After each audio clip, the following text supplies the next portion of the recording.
I'm just taking some pictures, sir. You're not allowed to. This is a lawfully protected activity, sir. It's a secure area. You're not supposed to be taking photos over here. I'll be put in cuffs for taking pictures of the police department. You are not in control here. I am, actually. You work for me. Part of an organization called the First Amendment Strike Team. Okay. So he's trying to see what we're going to do. He has every right to do that. You're the police officer who falsely arrested me. You lied on the police report. You're a bad police officer and you don't deserve to be here. In the complex world of law enforcement, there are instances where officers band together to protect their colleagues from public scrutiny. However, there are also those who uphold the law and aren't afraid to educate their subordinates when they step out of line. For today's episode of Enforced, we've brought you 3 instances where dumb cops got humiliated by their bosses. Our first footage comes from Pueblo City, Colorado, where a First Amendment auditor, Sean O'Connell, is filming a police building. It is a public building with no sign prohibiting filming there. As O'Connell films, he is stopped by Officer Romero. The situation takes a turn for the worse as O'Connell decides to pay no heed to the officer's illegal commands. Hey there. How are you? Excuse me, sir. What are you doing? Hey. Hey.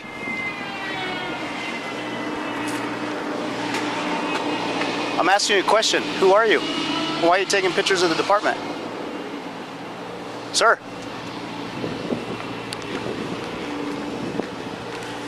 Don't touch me. Okay, I'm gonna put you in cuffs. Okay? That's fine. You're gonna be put in cuffs. Supervisor. Okay, supervisor's on his way. Okay? I'm asking you questions here. I can be arrested right now, being put in cuffs for taking pictures of the police department. Don't turn my phone off. Okay, you are not in control here. I am, actually. You work for me, I don't work for you. 46, I got one in custody over here. I need a You're supervisor. gonna lose your job, buddy. It's illegal detainment. Can you please call a supervisor out here? This is an illegal detainment under 16-3103. Okay. Hang out here. You don't have permission to search me. I don't consent to any search procedures. Okay, I'm waiting for a supervisor to come up here. Okay, that's fine. Okay. What's your name and badge number? Romero. Okay, sounds good. Did you stop my video camera over there?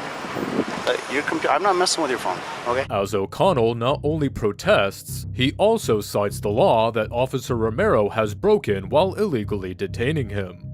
CRA 16-3-103 reads, "A peace officer may stop any person who he reasonably suspects is committing, has committed, or is about to commit a crime."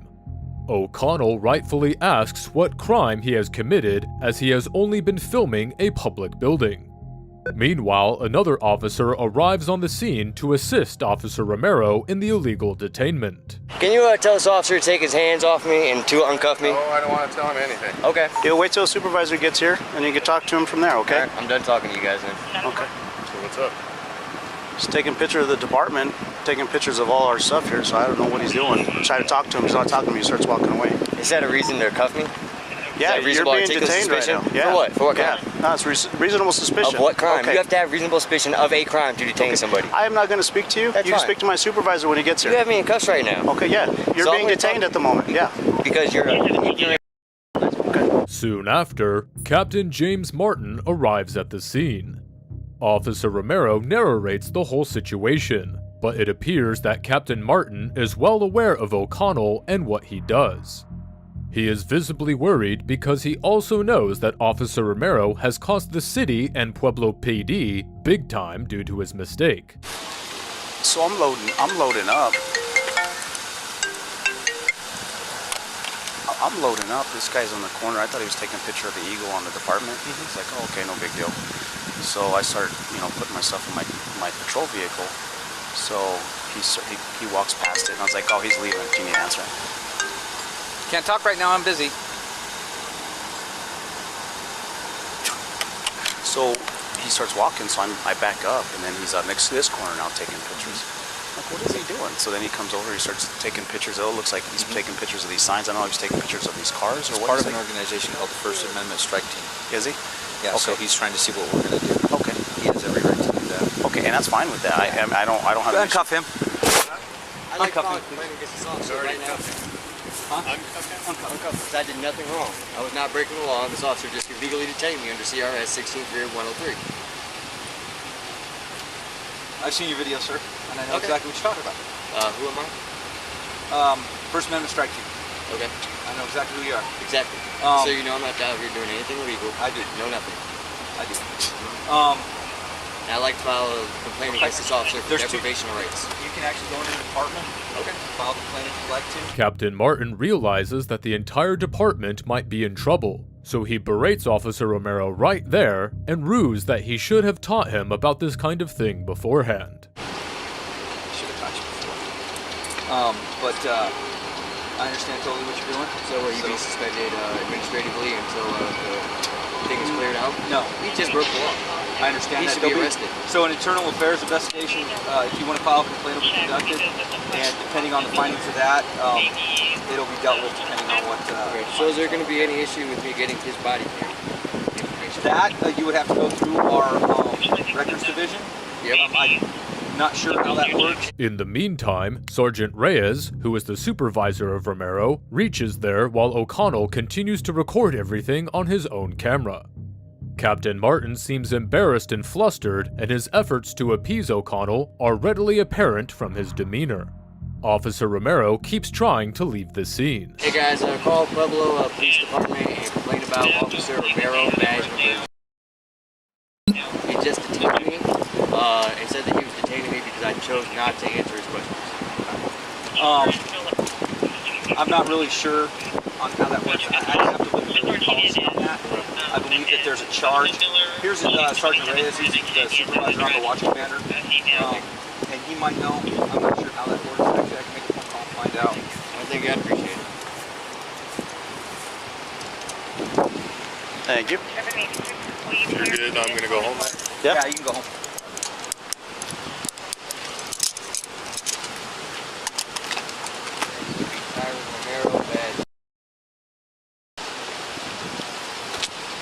Yes, Captain Martin needs to speak to you. So I don't know if they even need me here anymore, so. Is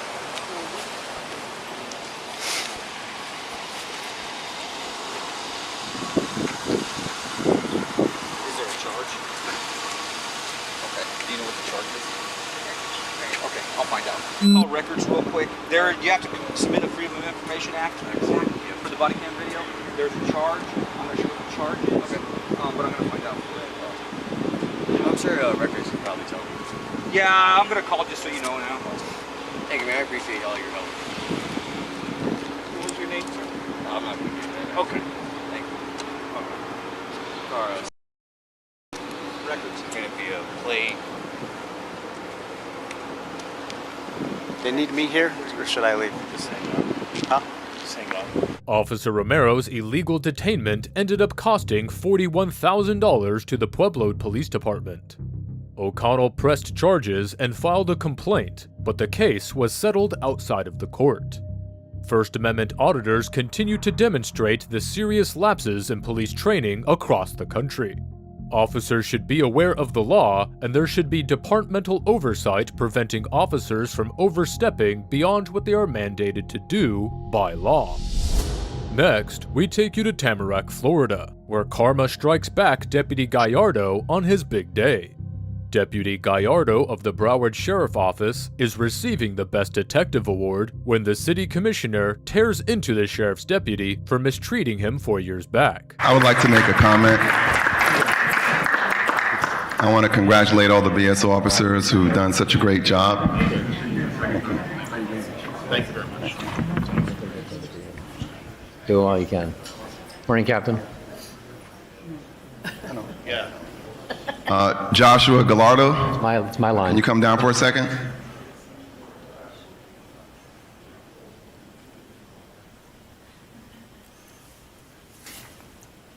It's good to see you again. You probably don't remember me, but you're the police officer who falsely arrested me 4 years ago. You lied on the police report. I believe you're a rogue police officer, you're a bad police officer, and you don't deserve to be here. City officials are in shock as Mayor Gomez quickly swoops in for damage control, but it is too little, too late. Ladies and gentlemen, we appreciate as a whole BSO and everything that you do for us. Thank you for your service to our community. We appreciate you. Please take that away from here tonight or today. Thank you very much. Be safe out there. Footage from 2015 shows the incident the commissioner is referring to. In this video, Commissioner Gellin, who did not hold any public office at the time, can be seen trying to record a man who was a victim of battery. That's when Deputy Gallardo stops him and later, after a verbal spat, arrests and charges him with obstruction. You're gonna record right now? Yeah. Turn it off, bro. Why? Because it's a violation of HIPAA law. Because he's a victim. He's a victim right now. You want to leave? I'm watching. You want to leave the area? I want to make sure he's being Then please taken back care away of. to the sidewalk. What's the rule? Is there a rule about We that? don't want you right here if I'm attending Okay, him. but you're not I doing want you on the other anything. side of that hedge. What are you doing? Right now, I want you on the You're other not attending him. What are you doing? Sir, right now, I'm going to ask you again on the other side of that Why? hedge. Why don't one have to go to the other side? You're going to get arrested for obstruction. How am I obstruction? Because I'm asking you to go to the other side. I don't want you approaching me. I'm not approaching you. You approach me. On the side of the hedge. What about everybody else? Other side of the hedge. The prosecution later dropped the charges against Mike Gellin and cited that there were serious inconsistencies between Deputy Gallardo's report and his body-worn camera footage. Gellin never received an official apology from the BSO office or the deputy for the wrongful accusations. For our last clip, we take you to Warwick, Rhode Island, where a citizen is conducting another First Amendment audit. There are no signs prohibiting photography or filming, and the citizen decides to test the boundaries of his First Amendment rights. He is then interrupted by a cop asking him to stop his photography. This is a very nice building. And we're about to have contact.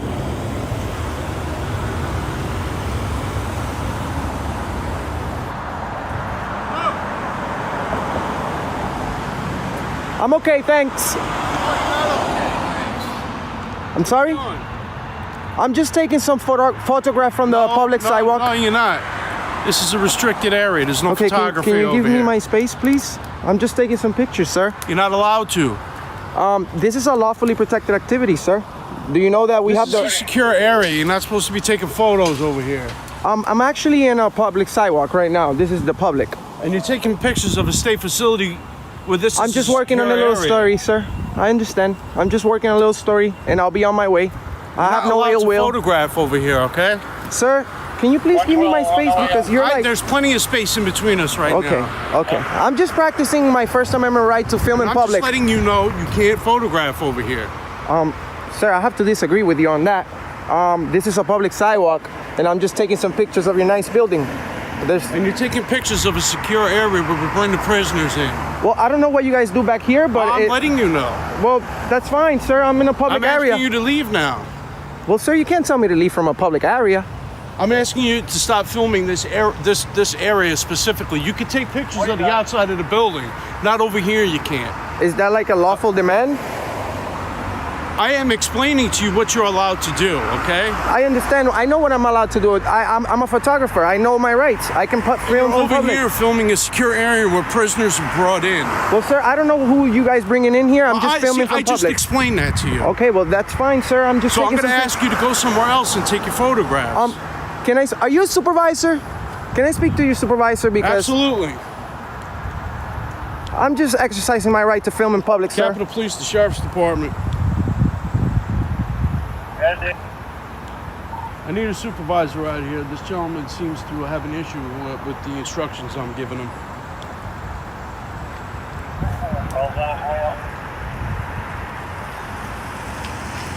You're more than welcome to film the other parts of the building. This area right here is a secure area where prisoners are brought in. The citizen is exercising their First Amendment right to film in public. The officer, however, is concerned about the security of a restricted area where prisoners are brought in. The officer pays no need to the First Amendment auditor citing his rights and continues to hinder the citizen from photographing. The officer asks the citizen to stop filming this specific area, but the citizen insists they're within their rights as they're on a public sidewalk.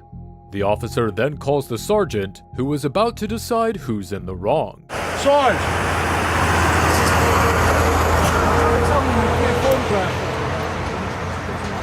Are you a supervisor, sir? Yes, he is. I'm a private investigative journalist. I'm gathering content for a story, and I'm right here in the public area. Gentleman over here, what's your name? 8066 is not allowing me to. I'll call. What's his name? Steve. Let me call the captain. You're gonna have to wait at the front of the building. Okay, well, film outside here. Well, sir, that's exactly what I'm trying to explain to him. This is a public accessible area. You guys have private area behind those fences, but this is public right here. So he cannot tell me that I cannot record this area. I'm working on a story. And I don't know if you're aware about the DHS memo. The Department of Homeland Security issued a memo in 2018 that explains how you're supposed to approach me in an incident like this. Right, let me give it a comment really quick. I'm just asking why you were here, why you were taking and I'm telling you, I'm working on a story. All right. I have no ill will. You approached me really close. Yeah, that's fine. Just I approached you really close. Well, it's on video, sir. Yeah, this distance right here. Just stay away from the gate and our Sally Court. If you want to stay on the sidewalk, that's fine. Okay, so there you go. You've been informed that. And were you over here filming? I could be right here. I could be right here if I want. I could be right there if I want. You got it. He's gonna take care of you over there, right? Thank you. Thank you. Just stay away from our gate. He needs to stop bothering photographers. Stay away from our gate. That's what we do this for. But please, just stay away from our gate in Sally Court because we have a lot of traffic coming into the gates. Understood. You're very nice. You're very nice. He's a jerk. All right, thank you. Take care.